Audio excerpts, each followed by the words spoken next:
What's up, Pasta Folk? It's the Flavor King, guys, and welcome back to Cooking with Flavor KL. Okay, guys, we're gonna be making cheesesteak egg rolls today. These are perfect for sporting events, or you need finger foods, or game night, or anything like that. Or if you're just looking for something golden brown and delicious to crunch on. Put these in your recipe arsenal, and I'm telling you, bar none. Let's cook.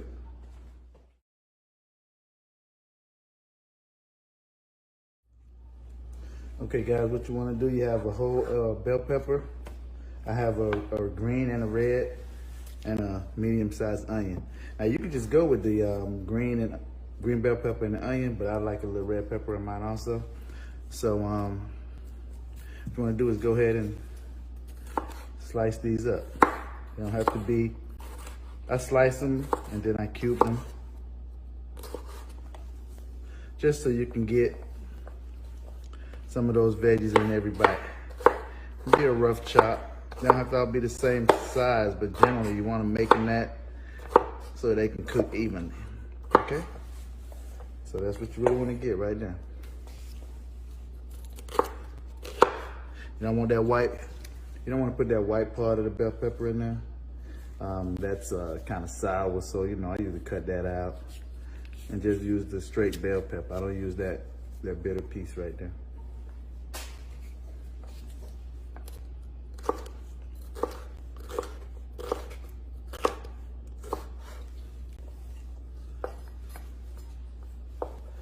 And then dice them up. Pretty simple, huh? Okay, I'll be back when I finish dicing up everything, and we'll go with the next steps.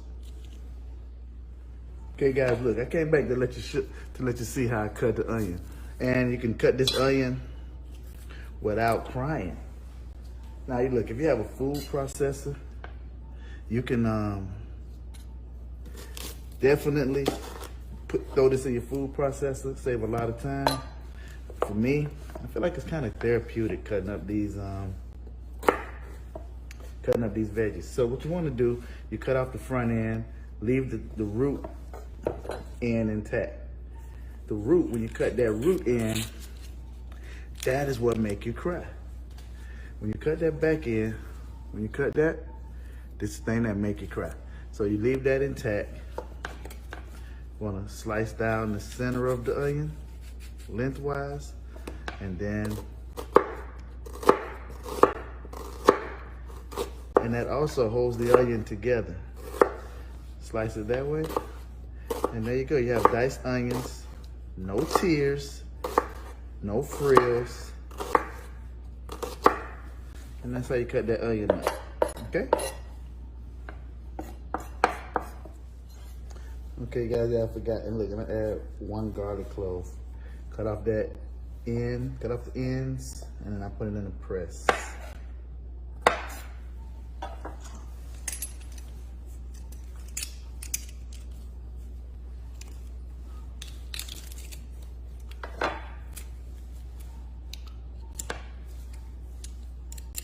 Okay. You got minced garlic, and these are ingredients to start off the most delicious, mouth-watering steak egg rolls you ever had. I promise.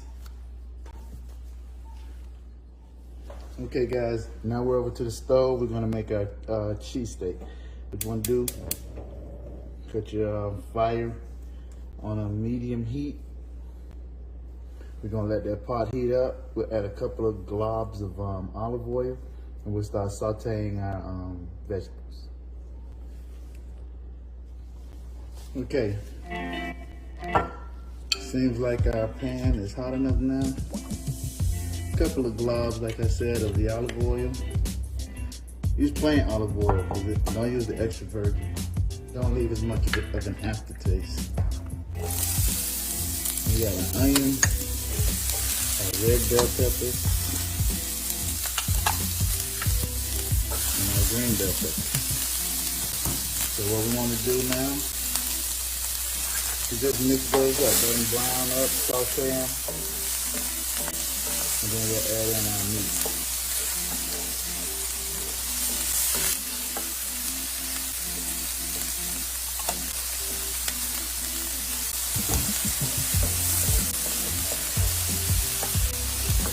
Like I said, we're on a medium heat. We didn't add the garlic yet because we don't want that to burn. We don't want burnt garlic. You know, we want to get that little fragrance from the garlic. So we'll add that in towards the end. All right, we do that about 2 minutes, and then we add our meat. So again, this is our shaved ribeye. I made enough for, I made 3 pounds of this because I got a party I'm doing and I needed egg rolls. So,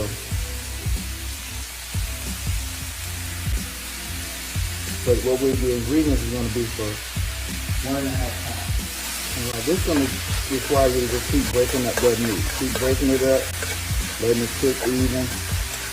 This probably take about 7 to 8 minutes for you to get all of the meat broken up and for it to get browned up. Okay. We'll be back.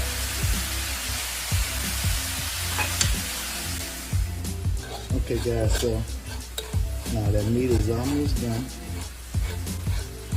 Now we can go ahead and add in one garlic clove. Let that render itself into this mixture. And go ahead and add our seasonings. Now, I can't tell you the seasonings. You have to season to taste, season to how well you want it seasoned, to your preference, to your level. So, season to taste. Just always taste your food, always tasting it. If you need to add, go ahead and add something. You need to add pepper or salt or onion powder, garlic powder. Go ahead and add it. Then we're going to add a couple of globs of our W sauce. They don't sponsor me, but they should.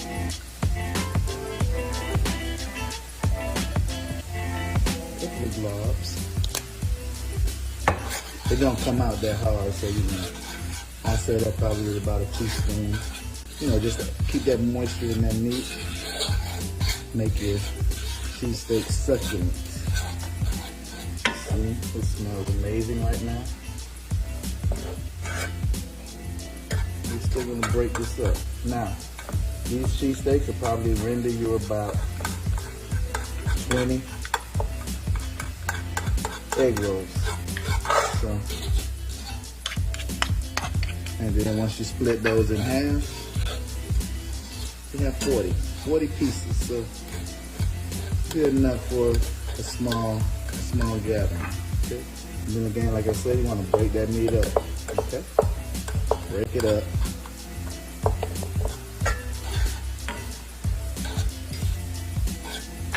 Remember, taste.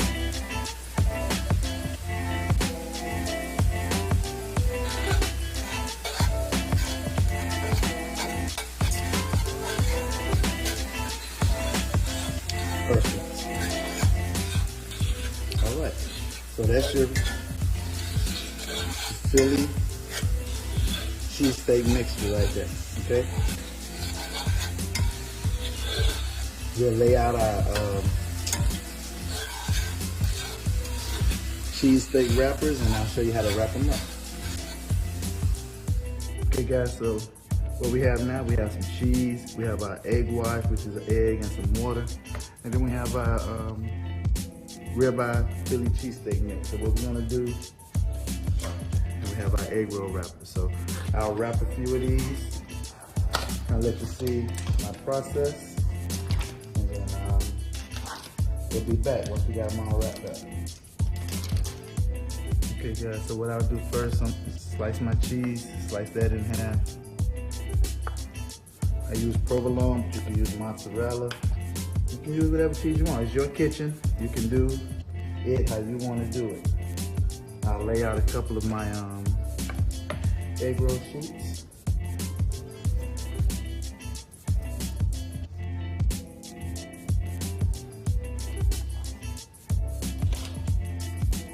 We'll lay out a couple of those, right? Then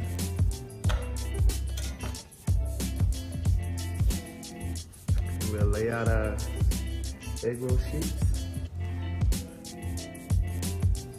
We'll go with then in the middle, a couple of scoops of, this is a small scooper. Keep that in the middle.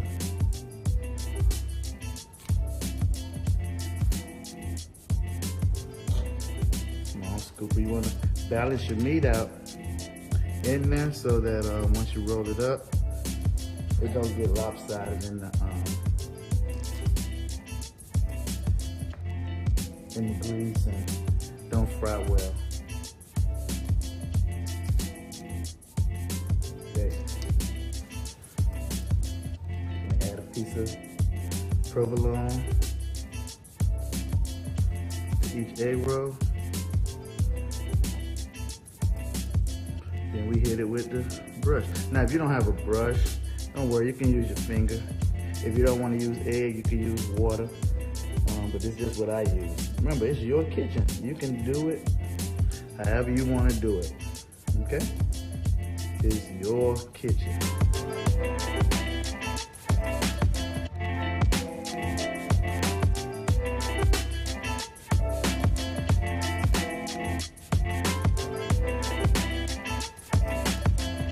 All right. So now that's done. So what we'll do is we'll just pick that up. Make sure it's kind of even. Roll it. Seal your edges. Flip it. Tuck it. Roll it. Put a little pressure at the end. And get that good stick. And that's your egg roll right there.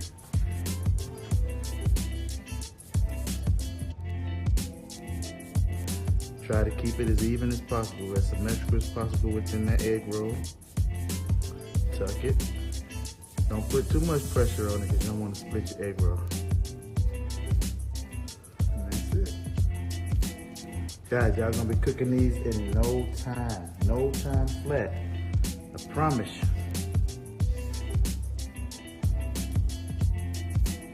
They're gonna be asking you to make these at every holiday event, every office party. Make some of your egg rolls. Okay, that's it. Guys, I'm gonna do the rest and then I'll be back.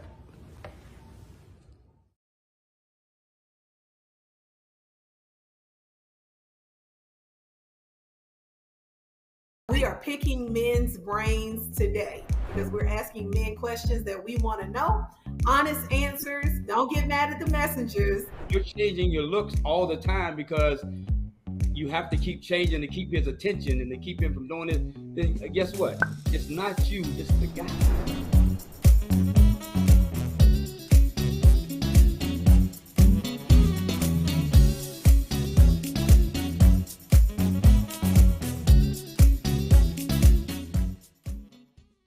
Type 2 diabetes can have a big impact on your life, but how can it be prevented? Well, the first step is knowing if you have prediabetes, a serious medical condition that puts you at high risk for type 2 diabetes. 1 in 3 American adults has prediabetes, but more than 80% don't know they have it. The good news is, prediabetes can be reversed, and for many people, healthy changes in their daily routine can make a big difference. Take the 1-minute risk test today at doihavepprediabetes.org.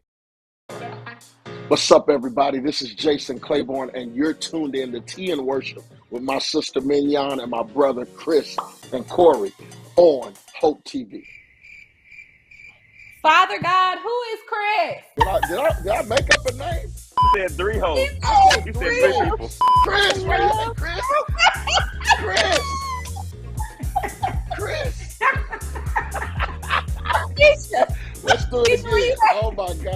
What's up, everybody? This is Jason Claiborne, and you're watching Tea and Worship with Mignon and Corey on the Hope TV. All right, I don't know where Chris came from. Bless all the Christians in the world right now.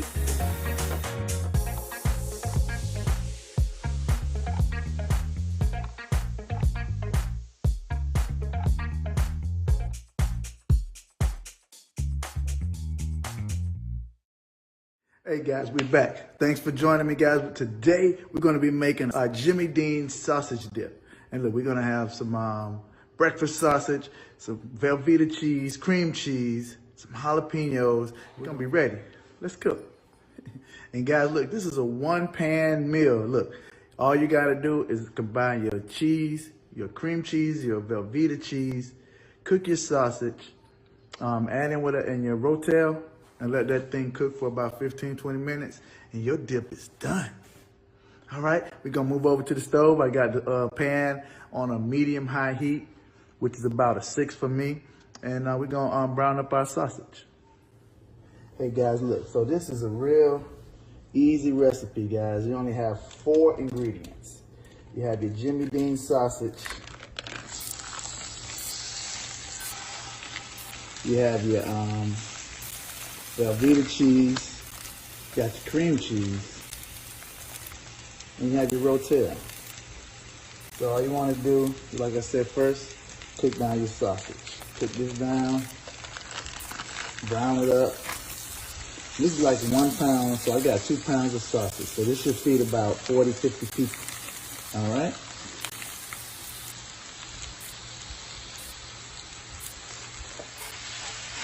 So I'll be back once we get this browned up. All right, so this meat is almost done. You don't want to see any pink in the meat. But at this time, I'm going to go add my jalapenos to the mix. I took the seeds out. I'm not looking for the heat, more so looking for the flavor from the jalapeno.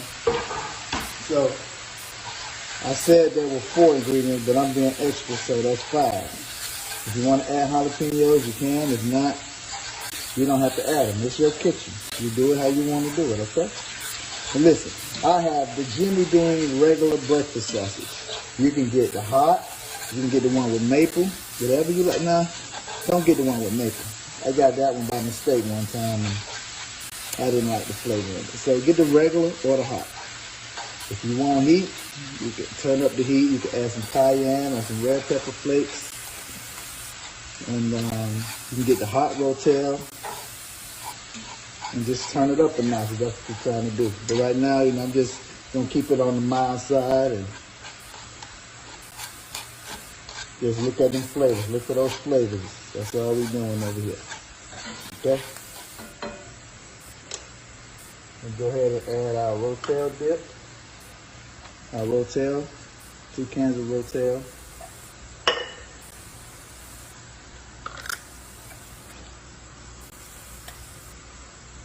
I have 10-ounce cans, so I use 2 10-ounce cans of the Rotel. Mix.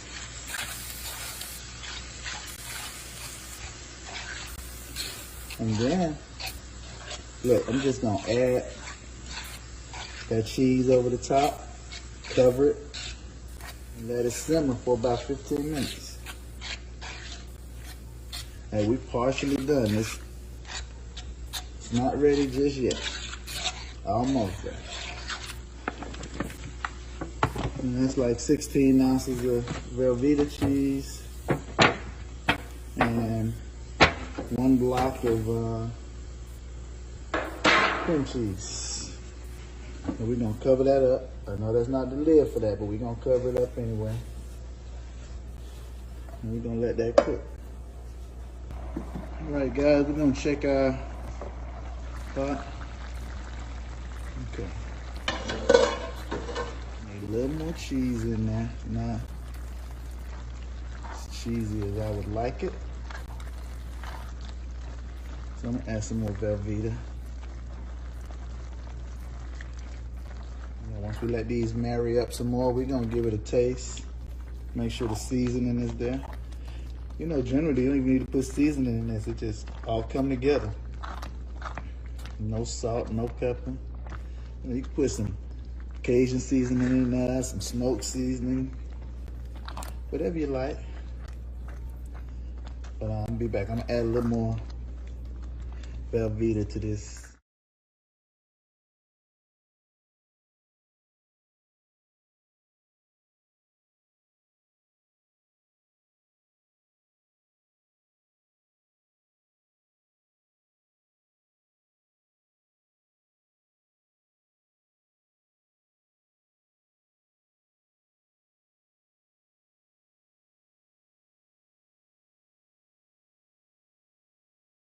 You all know him, my boy, Will Smith.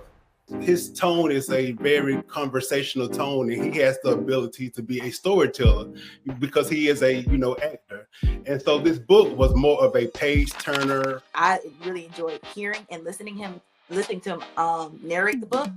Also, I think it was a really great book because he was just so open and honest. And I mean, I don't think he really left anything out. I mean, he talked about everything in the book.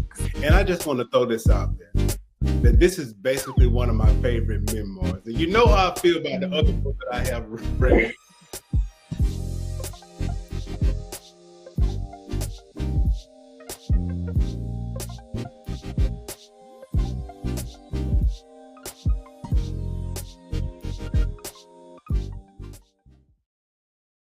Freedom. It's at the core of who we are.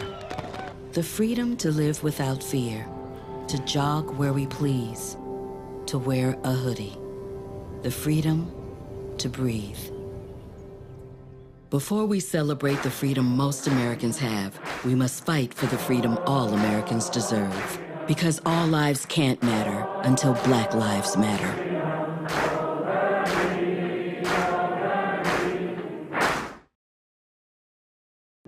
When will someone know that they need a coach? If you're looking at your life and you're taking an evaluation of yourself and you're not happy with where you are and you can't seem to come up with what you need to do to become happy, then, a life coach may be that individual that you need. Now, if you're just having a rut, just, a week at a time and you can kind of talk yourself out of it or you get over that, you may not necessarily need a life coach. But when you are really stuck and you've tried this and you tried that and it's not working for you and you just feel like you need more, then I definitely believe that a life coach would be someone that you can reach out to.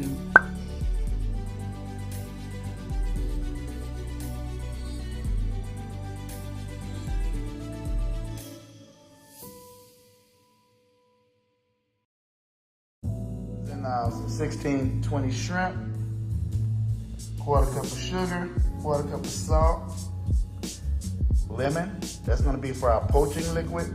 And guess what, guys? We're gonna make our own cocktail sauce. What we have right here is a cup of chili sauce, a teaspoon of Tabasco sauce, 2 teaspoons of ground black pepper, 2 tablespoons of horseradish, and the zest and juice of a lemon.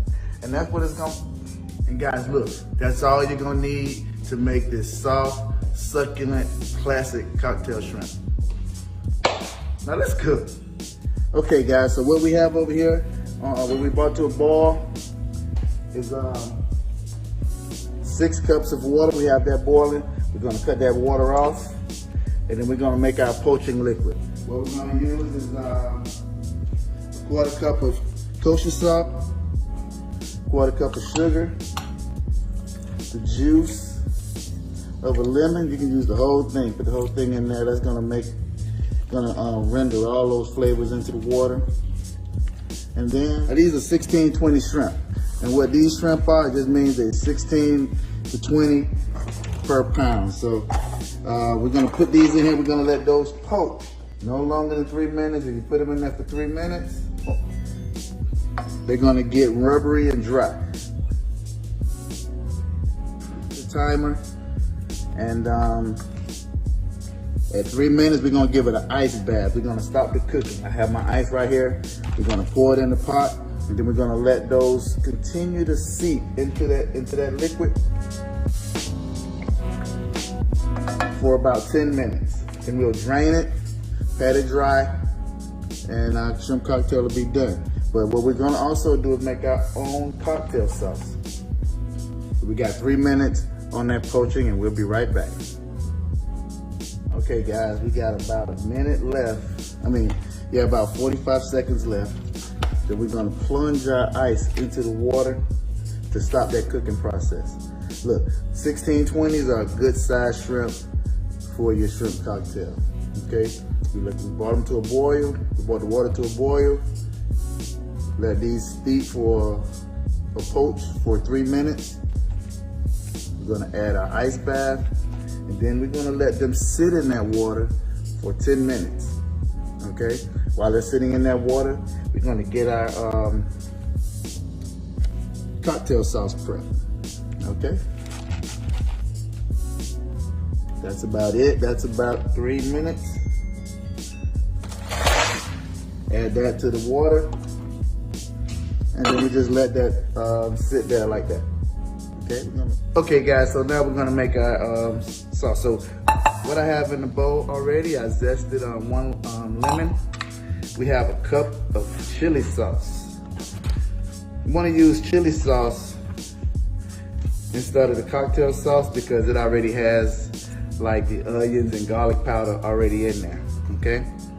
We're gonna add our 2 teaspoons of black pepper, our hot sauce, our horseradish,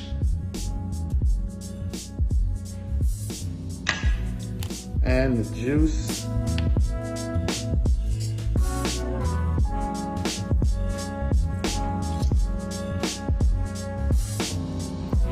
of a lemon. Pull the seeds out.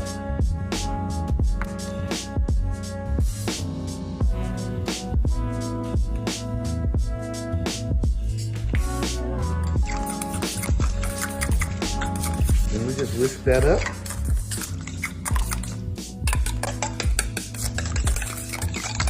And there you have your homemade cocktail sauce.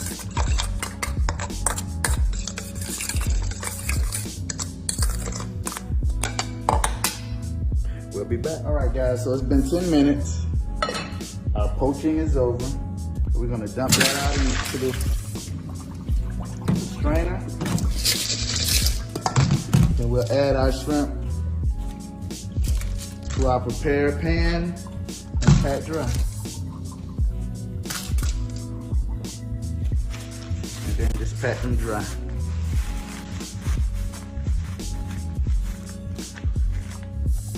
Look at those beautiful shrimp. Like 1620 shrimp, and I think those are the best for poaching. For your cocktail. So what we want to do, we want to take the shell off right at the tail, that joint before the tail. Just peel off that shell. And then you give that shrimp, you hope you got something to hold on to with that shrimp. Okay, we're gonna do the rest of these and our shrimp cocktail will be ready. Look, this is restaurant quality food, guys, right from your kitchen. You can do it. And listen, you always want to use shell on when you're doing the cocktail. That's gonna protect the shrimp. It's gonna make sure it's gonna protect it from drying out and being rubbery and tough. And that's a disaster when you're eating cocktail shrimp. So you want those shrimp to be nice and succulent, okay?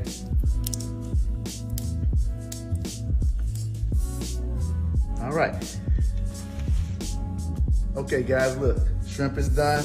We got our lemon wedge, got our cocktail sauce, our shrimp, and our lemon. So you want to get that in your cocktail sauce. Hit it with a little lemon juice. Some nice succulent shrimp, real juicy.